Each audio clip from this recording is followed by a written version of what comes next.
Good morning, everyone. Good morning at home, and good morning to everyone who's been settling in their seating position here in the room this morning. I'm the Reverend Kevin Tarsa, serving this congregation in Grass Valley, California, this community in which we are all finding our way in the rugged social, political, spiritual, emotional landscape that's cropping up and unfolding as we're working our way through it. We're finding our way, each of us and together, toward wholeness, toward justness, toward compassion, toward courage, toward peaceful hearts, toward compassion, toward kindness, toward hope, toward love as best we know how. This morning, we're going to start close in at the invitation of the metta, or the loving kindness meditation of Buddhist traditions. We begin by extending loving kindness to ourselves, or trying to anyway, knowing that extending that tenderness to ourselves is the most powerful training, the most powerful practice for being able to extend it to others. In our musical form of this loving kindness meditation this morning, we'll move outward from I to you, to we, to all. May our spiritual practice this morning, starting close in, be of benefit in the end to all beings. Let us begin with Thich Nhat Hanh's encouragement by breathing in, knowing that we're breathing in, and breathing out, knowing that we're breathing out. Breathing in, knowing that we're breathing in. Breathing out, knowing that we're breathing out. Breathing in, breathing out, in, out.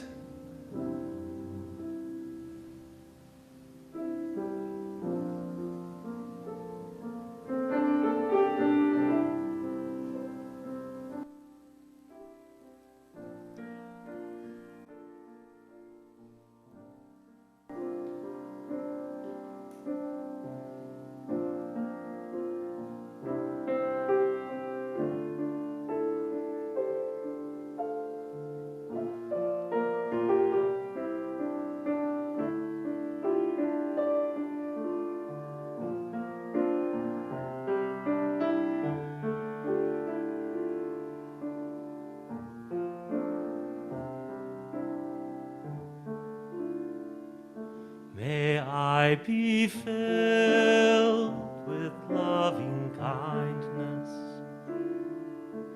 May I be well. May I be filled with loving kindness. May I be well. May I be peaceful and at ease.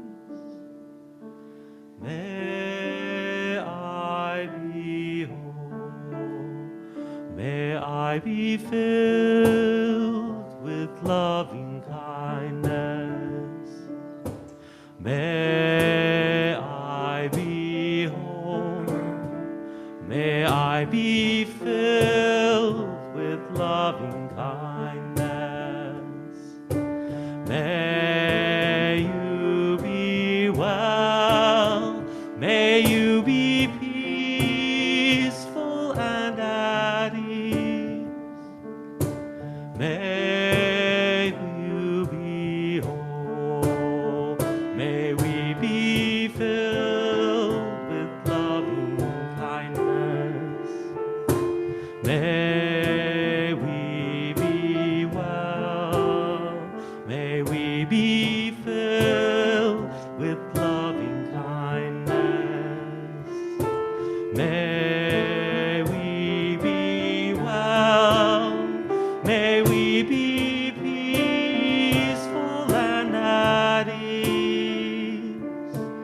May we be whole.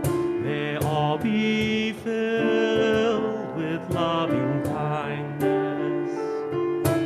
May all be well.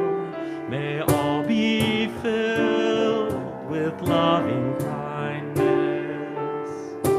May all be well.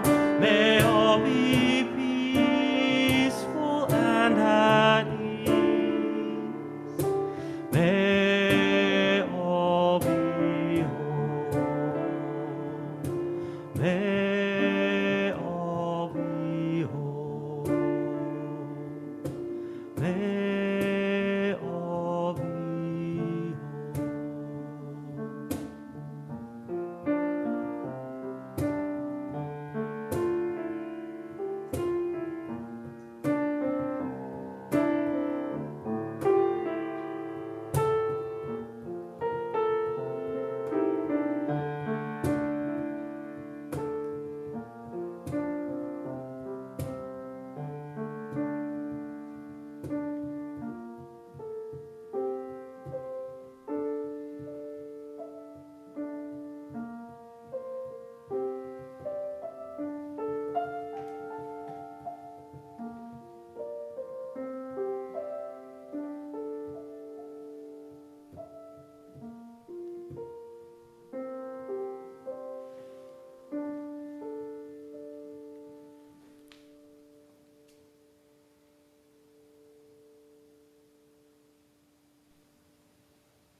Greetings, everyone, and welcome.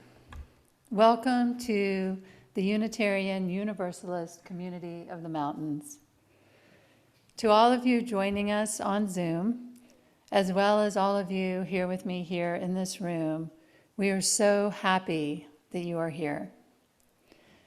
No matter where we are, what we wear, who we love, how able-bodied we are, the color of our skin, or our political beliefs, may we know ourselves welcome here. I'm Grace Kendrick, your worship associate for the month of February. Our theme this month is Widening the Circle. As my first time as worship associate, I find this rather appropriate. Joining the worship team was certainly a step into widening my own circle and comfort level. Last week, we heard about widening the circle on a grand scale with the regionalization of the Pacific West congregations.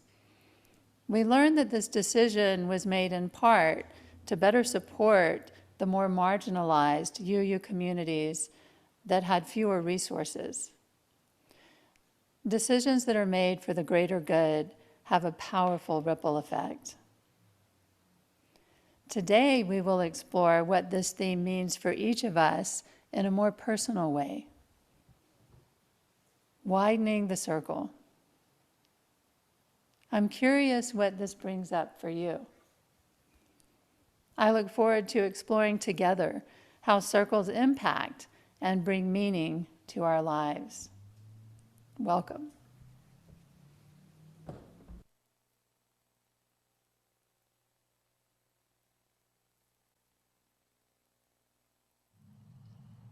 Blessed are we who gather with open hearts together in this space today. Blessed are we, the chalice lighters of resistance, justice, love, and faith. Blessed are we, the heretics, the outcasts, the walkers of our own way. Blessed are we, the border crossers, the refugees, the immigrants, the poor, the wanderers who are not lost. Blessed are we, the transgressors, the trespassers, the passersby, the cause takers, the defiant, the compliant. Blessed are we, the hand extenders, the sign makers, the protesters, and the protectors. Blessed are we, the trans women, the trans men, the non-binary, the cisgender, the multigender, the no gender. Blessed are we, the friend, the stranger, the lonely, the hidden, the visible, the authentic. Blessed are we who rise in solidarity. Blessed are we who cannot. Blessed are we who do not. Blessed are we who gather with open hearts together in the space today. Blessed are we, for this is our beloved community, and this is who we are.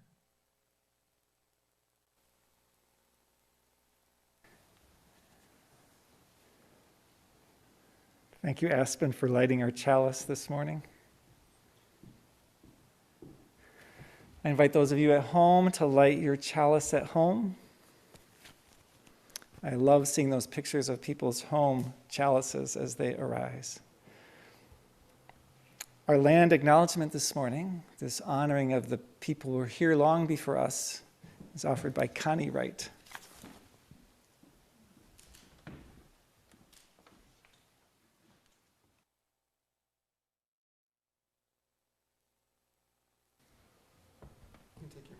Okay.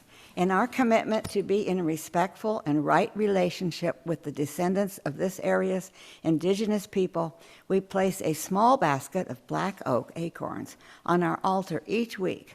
In so doing, we remind ourselves and acknowledge that the Nisenan people are still here among us today, though nearly invisible, that we are on Nisenan land that was never ceded, and that the original tribal families have yet to recover from the near genocide of their people. As residents, whoops, I went too fast. It skipped a line. Oh, as residents or visitors in Nisenan land, let us support the Nevada City Rancheria Nisenan tribe in efforts to stabilize their people, as well as their campaign to restore federal recognition. Wisdom for all ages. Oops, that's it.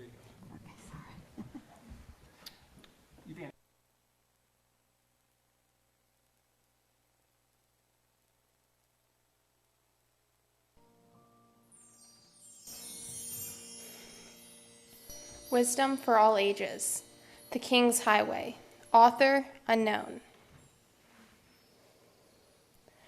Once, a king had a great highway built for the members of his kingdom. After it was completed, but before it was open to the public, the king decided to have a contest. He invited as many as desired to participate. Their challenge was to see who could travel the highway the best. On the day of the contest, the people came. Some of them had fine chariots. Some of them had fine clothing, fine hairdos, or great food. Some young people came in their track clothes and ran along the highway. People traveled the highway all day, but each one, when he arrived at the end, complained to the king that there was a large pile of rocks and debris left on the road at one spot, and this got in their way and hindered their travel. At the end of the day, a lone traveler crossed the finish line warily and walked over to the king. They were tired and dirty, but addressed the king with great respect and handed the king a bag of gold. The traveler explained, "I stopped along the way to clear a pile of rocks and debris that was blocking the road. This bag of gold was under it all. I want you to return it to its rightful owner." The king replied, "You are the rightful owner." The traveler replied, "Oh no, this is not mine. I've never known such money." "Oh yes," said the king. "You've earned this gold, for you won my contest. The one who travels the road the best is the one who makes the road smoother for those who will follow."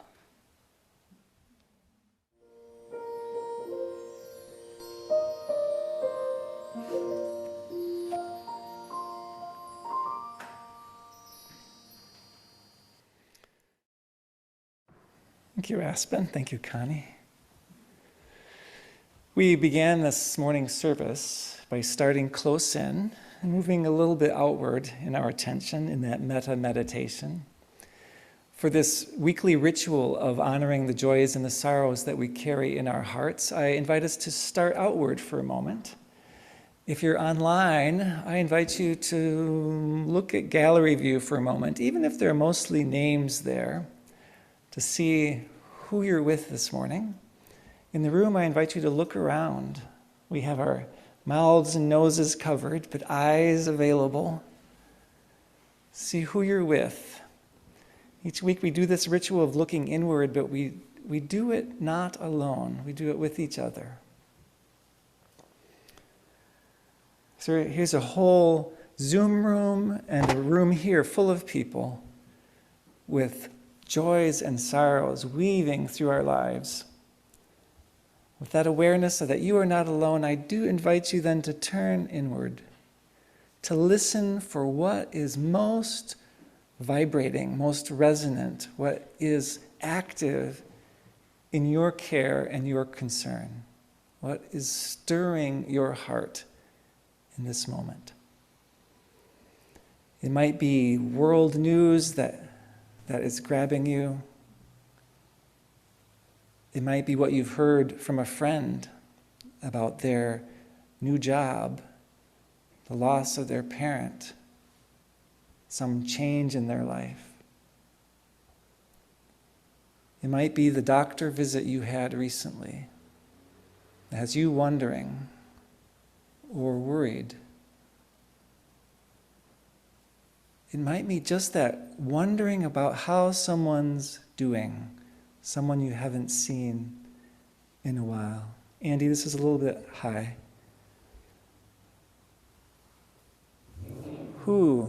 Who is resonant in your heart?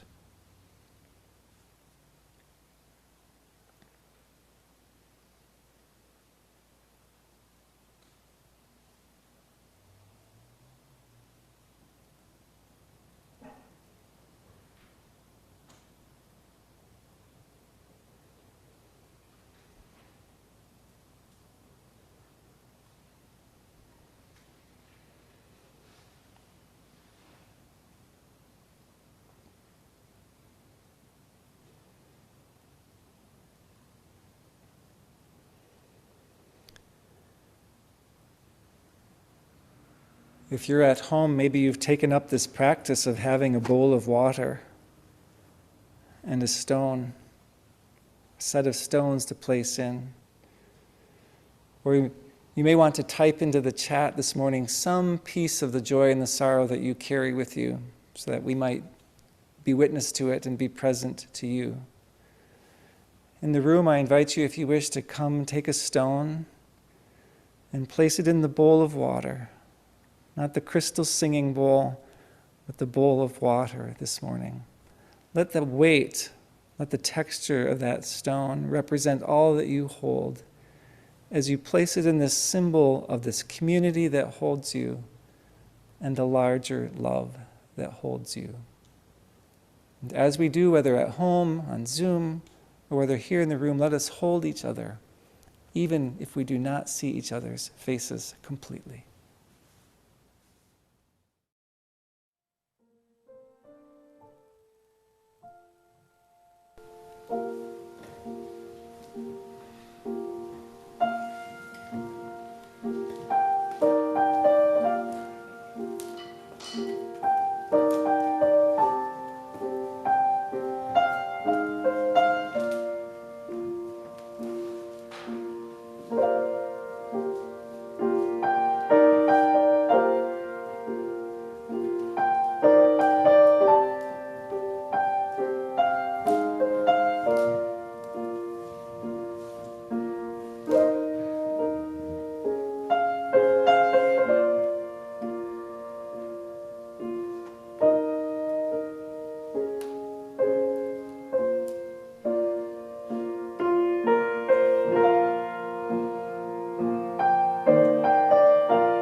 I invite us this morning into a silent meditation.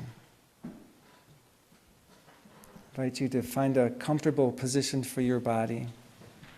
If you've been sitting this whole time, it may help you just stretch your arms for just a moment so you're ready to settle into something new. Grace will be ringing the singing bowl, playing the singing bowl for us. We invite you to follow the sound of the bowl as long as you can. Follow it into the center of who you are. We'll follow it into the silence, and we'll hold that silence together, and then the bowl will bring us out again. I invite you to breathe in, knowing that you're breathing in, and to breathe out, knowing that you're breathing out.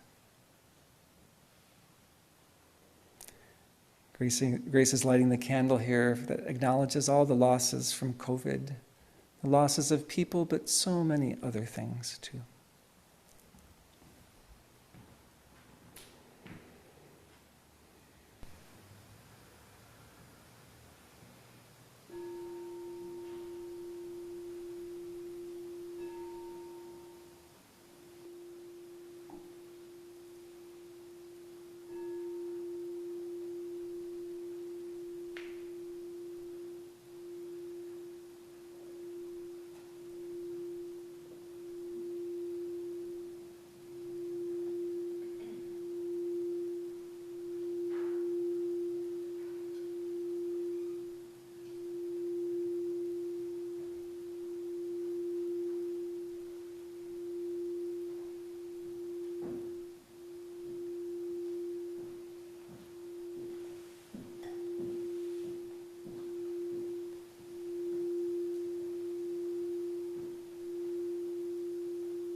Widening the circle.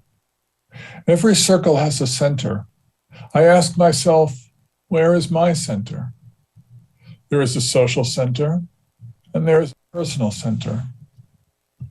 Talking about my personal center, the circle around it may be the boundary between me and not me. And that doesn't necessarily mean my skin. According to Alan Watts, the boundary of the self goes way beyond the skin of a physical body. In the book on the taboo against knowing who you are, Watts says near the beginning of the preface, quote, briefly, the thesis is that the prevalent sensation of oneself as a separate ego enclosed in a bag of skin is a hallucination, unquote. He says that this hallucination is incongruent with Western science and with Eastern philosophy. When you think about it, the boundary of who we are can extend out to include our peer group, our community, even our world. How we identify ourselves can be a fluid thing. He goes on to say that this hallucination, that we are separate and enclosed in a bag of skin, quote, underlies the misuse of technology for the violent subjugation of man's natural environment, and consequently, its eventual destruction, unquote. After all, if we see ourselves as separate from our environment, how much easier it is to think of it as something to use, rather than to equate the well-being of our environment with the well-being of ourselves. Alan Watts wrote that preface in 1966. And look where we are now. It's interesting to me that I have referred to Alan Watts more than once in things I've said on this pulpit, well, virtual pulpit in this case. You'd think I read him a lot, but the truth is, I haven't read much Alan Watts in quite a few years. But when I did, in high school and college, he really turned my head around on ideas of spirituality. The fact that I keep thinking of him when I write words to be spoken here at the UU is testament to the effect he had on me all those years ago. I tend to think that widening the personal, that is, inside of me circle, reflects or is reflected by widening my social circle. So as I've grown older in my life, I have both widened my inner experience of myself, and I have widened the reach of my connections, the reach of my interests, and the reach of my understanding. What seems so important in these politically divisive times is to widen our circles of acquaintances to include folks who don't necessarily agree with us. This is not so much to change their political views, since that is very hard to do, but to give them, both them and you, more of a sense that, hey, we are all people, we are Americans, we are not mortal enemies. We don't have to hate each other or be afraid of each other, do we? I have been reading When Things Fall Apart by Pema Chodron, which seemed to me a perfect book to read in a time such as we live right now. She talks about widening the circle of compassion, actually the title of one of the chapters. And she was talking not only about compassion, say, for people less fortunate than ourselves, but also for us, ourselves. She made the point that hatred or rejection of others reflects hatred or rejection of parts of ourselves. This can also be applied to people we disagree with, politically or in other ways. I feel like I have a ton of work to do in this area. When I think about the hatred I have felt for some politicians and their supporters, I have to ask myself what it is in myself that corresponds to these people. Notice, though, that I'm not saying that we need to stop disagreeing with those people. To agree or disagree is one thing, but to feel hatred, to reject them as fellow human beings, that is quite another thing. I have to admit that I have had fantasies of being in a room with Donald Trump, and I find I have a gun in my hand. In these fantasies, shoot him dead. That fantasy helps me to feel righteous, superior, and strangely to feel like I am on solid moral ground. I equate this fantasy with fantasies I used to have as a child of doing the same thing with Hitler. Hitler was the embodiment of the devil to me, not a human being. But such people and the supporters of such people, what motivates them? It would seem to be fear more than anything.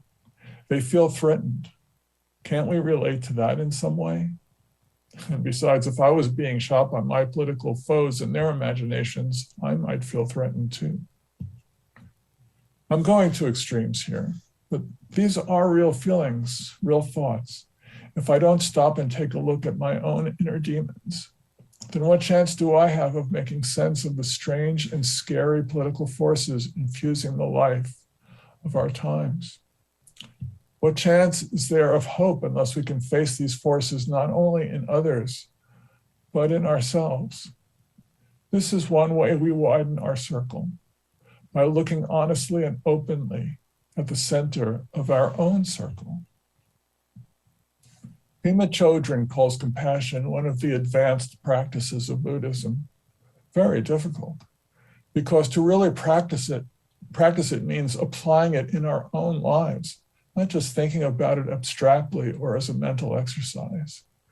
We have opportunities all the time to apply the practice of compassion with ourselves, of course, and with our loved ones when we make judgments.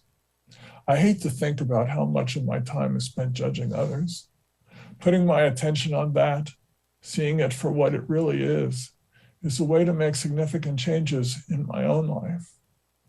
Not overnight. It takes time, and it is not easy. Oh no, not easy at all. Sometimes when really caught up in it, it seems almost impossible to pull back from judgments and see them for what they are. The thing is, we are soft, tender beings inside. We can do so much damage to ourselves and to others. We perpetuate the hurts that others, perhaps even our parents or teachers, caused us in the past when they hurled judgmental darts at us. And we hurl such darts at others, often those who are close to us and whom we love. It is out of habit after a while, not something we are necessarily even aware of.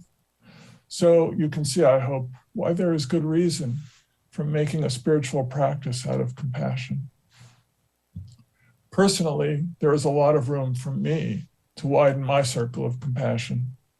I am not a Buddhist, but I could stand to adopt some of the practices that Pema Chodron speaks about.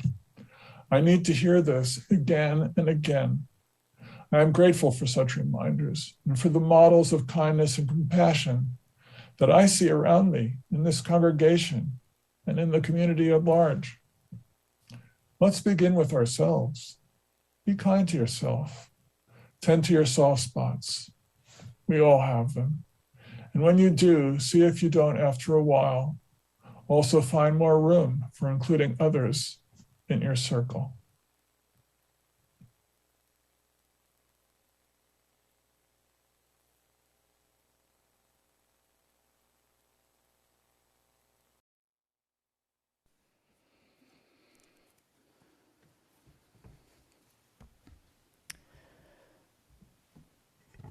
Home is the center of my circle. It is where I am grounded, at peace, and safe. As a parent, creating that centered place of home for myself and my family is my most important mission. And this home has very little to do with the four walls and a structure that we call a house, and much more to do with what I carry inside my heart everywhere I go. I've learned that if I'm not in that centered place of home, I easily get caught adrift in the vastness of the widening circles. My boat is tipsy and I flounder, and it can feel as though I'm about to drown. I know this because that's mostly how I spent the first half of my life. For too long, I felt as if I were floating around the periphery of life and not really sure what circle I belonged to. And during my teen years especially, I tried to fit into many circles, mostly ones that I perceived to be cool or popular. And though I was a great pretender, it never felt right. I searched and searched for the group that would be the perfect fit, where I would settle in and be at home. But something was always missing. And then, finally, one day, I started to search inside myself. I invited stillness, I listened to the quiet, and things shifted. The listening, the quiet, and learning to cultivate true presence was the path that led me home. This has been a crooked path and has taken many years of unsteady practice that continues to this day. But it has become both the foundation and the fountain of my home. It is the well that nourishes my family, because I have learned that the circles are meaningless unless they originate from a place of truth, connection, and love.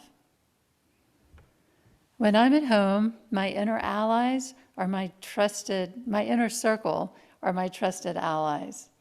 They provide love, encouragement, and protection. It is their faith in me, their ability to see the divine in me, that gives me strength to ripple further out. I've learned how to find these people with more ease. We are kindred spirits and often recognize each other readily. There's a lot of them in this room right now. Upon sharing this reflection this week when I was at home, working on it, I shared it with my teen. And they looked at me inquisitively and said, "What?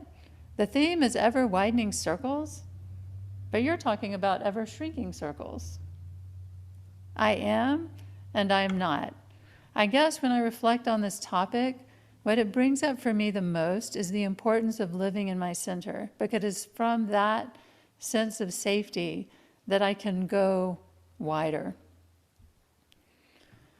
The night that we gathered as a worship team to talk about this theme and how we were going to move through the service, I got off the Zoom call with this topic on my mind, and I hopped in the car to go pick up one of my children from one of their evening activities. And at the moment I was listening to an audiobook. It was The Gift of the Sea by Anne Morrow Lindbergh, which is full of timeless wisdom on motherhood and life. And I was right at the end of the book. I had resonated so much with what this book was saying, written in 1955, where she wrote that she reflects a lot on the enormity of all of the circles in the world. And she writes that in this age of technology, we are overwhelmed with information, global crises, and it's just too much. And that was in 1955. So we fast forward 66 years later. I'm in my car thinking of this theme, ever widening circles, listening to the audiobook while I drive down Highway 49. And her words resonate through every bone in my body. And I'd love to close my reflection by sharing what I heard that night with you now. She wrote, "The here, the now, and the individual have always been the special concern of the saint, the artist, the poet, and from time immemorial, the woman. In the small circle of the home, she has never quite forgotten the particular uniqueness of each member of the family, the spontaneity of now, the vividness of here. This is the basic substance of life. They are the drops that make up the stream. They are the essence of life itself.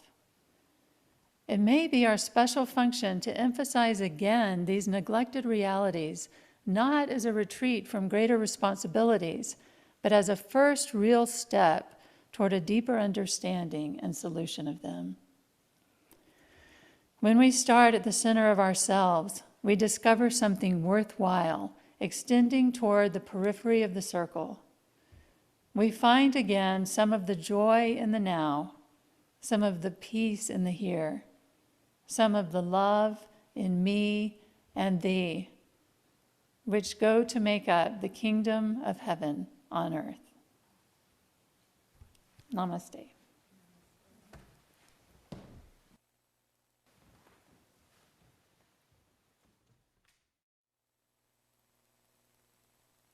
Grace, thank you for heart and wisdom. And Jeff Stone and Holly Rice are moving soon. So that was one of Jeff's final worship associate acts, was to record that reflection for us for today. Thank you, Jeff, very much for that. They've said what needs to be said, so I'm simply going to affirm. I grew up in a large, caring, and in many ways, insular family. Not that we didn't interact with and care about and care for many other people, but among ourselves we had a powerful bond that also manifested as an emotional boundary. One by one, our significant others had to work to break into that circle, or to try anyway. I've so valued overhearing their conversations in which various spouses would talk with each other about what it was like to be married to a Tarsa, finding their own kind of bond and their own kind of circle in their outsideness. So the theme, widening the circle, takes me first out to the edges to look for signs of my current boundaries. Where are my edges right now? Who am I not really letting in? No matter how nice and hospitable and kind my outer behavior and surface feelings might be, who am I not really letting in? The fact that it's Black History Month and that widening the circle of concern is the title of our association's look at the structural and systemic racism and white supremacy culture in Unitarian Universalism also takes me out to those edges to interrogate those boundaries, my own unconscious boundaries. But when Grace and Jeff and I had that first wide open brainstorming conversation about this month's theme, they each pointed out with passion and with heart the importance of the center to our ability to widen our circle at the edges. They offered me and us, they have offered us, an invitation to start close in this month, at the center of ourselves, in order, in Anne Morrow Lindbergh's words, to discover there something worthwhile extending toward the periphery of the circle. Pema Chodron and the Buddhist traditions that Jeff referenced teach that worthwhile that we're going to find at the center of ourselves, it's not about the shiny, beautiful, perfect, well-loved, and appreciated aspects of who we are, or at least not only those. The journey, the practice that leads to compassion, Buddhism teaches, is to extend some measure of kindness to everything we find there when we peer inside to the center of who we are, without hiding or turning away from what we find. Extending some measure of kindness, if we can, some measure of tenderness to the greed, the meanness, the pettiness, the impatience, the frustration, the impossible habits, the arrogance, the bitterness, the 1,000 not measuring ups. Those aspects of ourselves that we feel are not worthy, as Pema Chodron describes them. If we want to extend compassion outward, wise ones say, as Jeff noted for us, we have to practice extending compassion, kindness, forgiveness, love here first, in a way that might seem impossible. This is how, quote, we find again some of the joy in the now, some of the peace in the here, some of the love in me and thee, which go to make the kingdom of heaven on earth. Thank you, Grace, and thank you, Jeff, for inviting all of us in to the center.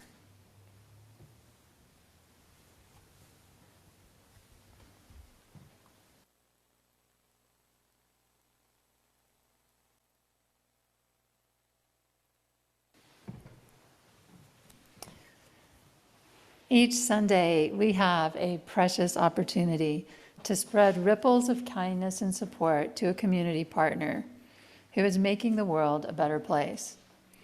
This month, 25% of our offering will support Care Crisis Nursery, whose mission is to help make the world around us a safer, happier place for the children and families in our community by providing safe, nurturing care for the small children of families experiencing a stressful situation. This month, in addition to our financial donations, we are also, as a congregation, collecting specific items that they have requested that they need. These include batteries, Kleenex, toilet paper, 100% juice. I believe there's a list somewhere that if you want to find out more about that. But now here to tell us more about their mission is the Executive Director of Care Crisis Nursery, Lynn Warner.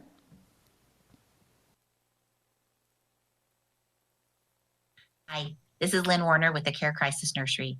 I just wanted to let you all know what we've been doing during these crazy, unprecedented times. We had to shut down at the beginning of the quarantine. We got to reopen, and then the numbers shot up, so we had to close again.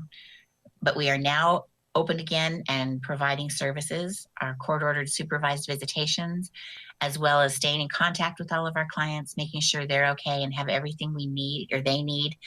We've been giving out all kinds of supplies, diapers and wipes and formula, blankets, cribs, clothing, socks, things to keep them warm, jackets. We have bassinets, cribs, strollers, swings, anything that these folks need to keep them up on the level and going well and staying healthy and being able to quarantine safely. So we thank you all so very much for your support of us, not just now, but in the past, and all that you do for our community. We really are grateful for you and thank you for your partnership. God bless and take care. Although we're not passing the basket in person, your generosity remains essential to our ability to sustain the work of our community. There are several ways to contribute. You may text an amount to 833-579-0483, give via our website at uugrassvalley.org, via PayPal at paypal.me/UUCM, or mail to UUCM 246 South Church Street, Grass Valley, California, 95945. Thank you.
May the generosity and goodness of our contributions create ripples of joy for the children and families served by Care Crisis Nursery and beyond.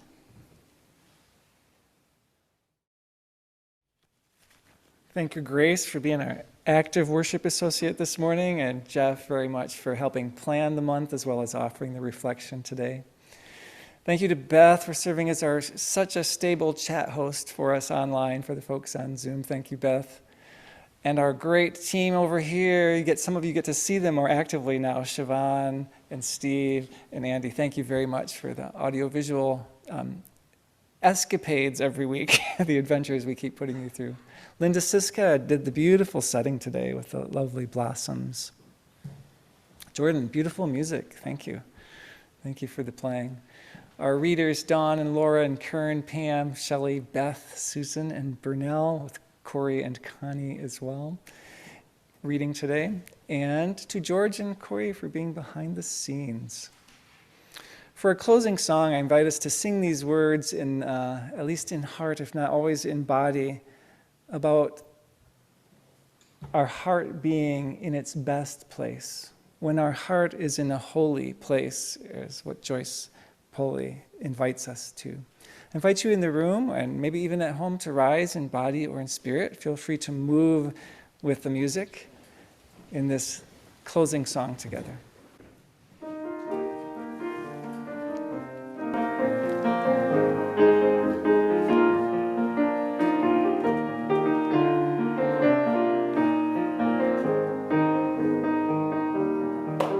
When our heart is in a holy place, when our heart is in a holy place, we are blessed with love and amazing grace. When our heart is in a holy place, when we trust the wisdom in each of us, every color, every creed and kind, and we see our faces in each other's eyes, then our heart is in a holy place.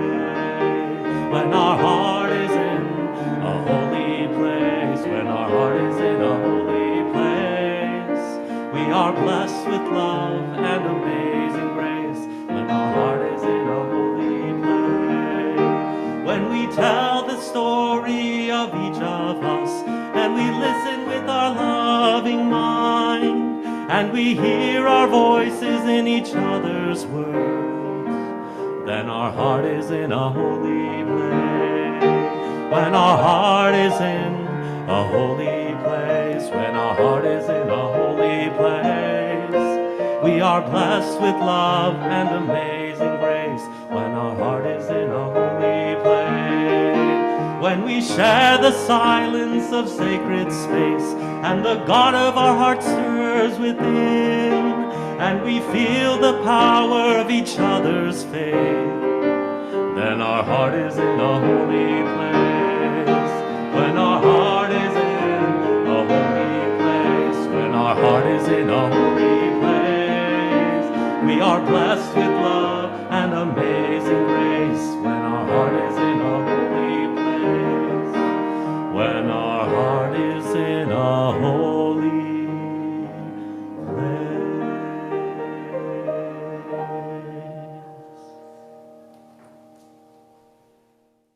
May you find your heart in a holy place this week. I invite you to remember that you are not alone. Again, if you're on screen, I invite you to look around. In the room, I invite you to look around as we're about to offer this community reminder, this community set of good words, this benediction for each other. Together, let us carry the flame of peace and love until we meet again. So may it be.